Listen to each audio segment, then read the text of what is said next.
And now I'll get into the history of the Illinois Shines program. So the Adjustable Block Program, which we now call Illinois Shines, was created under the Future Energy Jobs Act that was passed in 2016.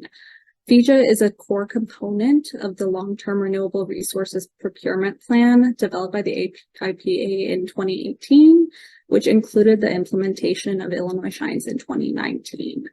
FEJA is considered one of the most significant pieces of energy legislation ever to pass the Illinois General Assembly. It followed nearly 2 years of negotiation between energy companies, consumer advocates, and environmental groups. FEJA mandated higher renewable energy targets in the state's renewable portfolio standards. So there are many successes and challenges of FEJA. It was successful in incentivizing the development of over 25,000 projects and helped facilitate the growth of solar from 80 megawatts to 2,000 megawatts.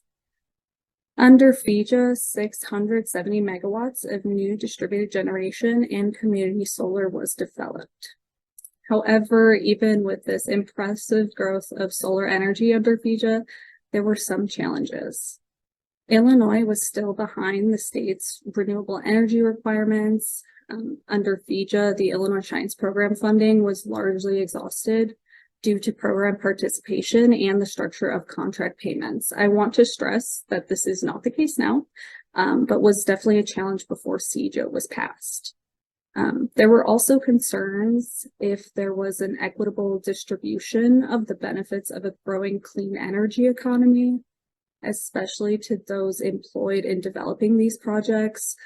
And many of these challenges of the Illinois Shines program under FEJA were addressed with the Climate and Equitable Jobs Act. Next slide, please.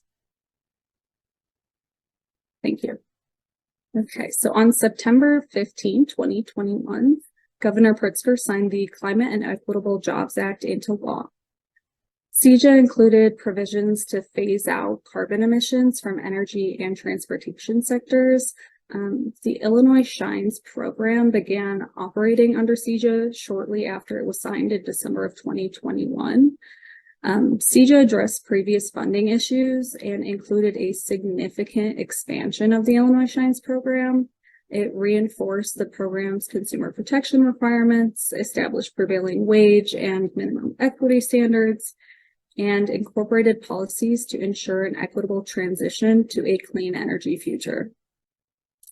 The passage of CEJA also led to the development of an updated long-term plan in 2022, and the act ultimately requires 100% carbon-free power in Illinois by 2045.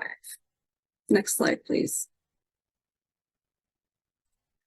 Okay, so here you can see a nice side-by-side comparison of the Illinois Shines program under FEJA versus CEJA.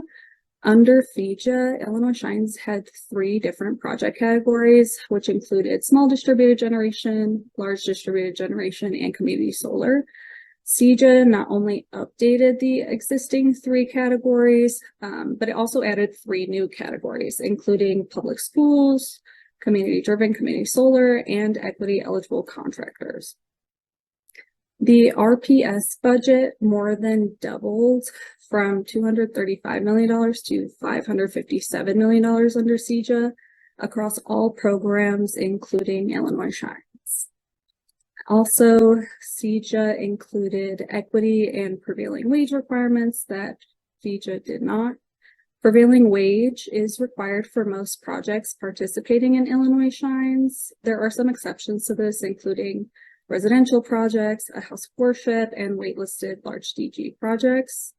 CEJA also added the equity eligible contractor block and equity eligible workforce requirements for participating approved vendors and designees.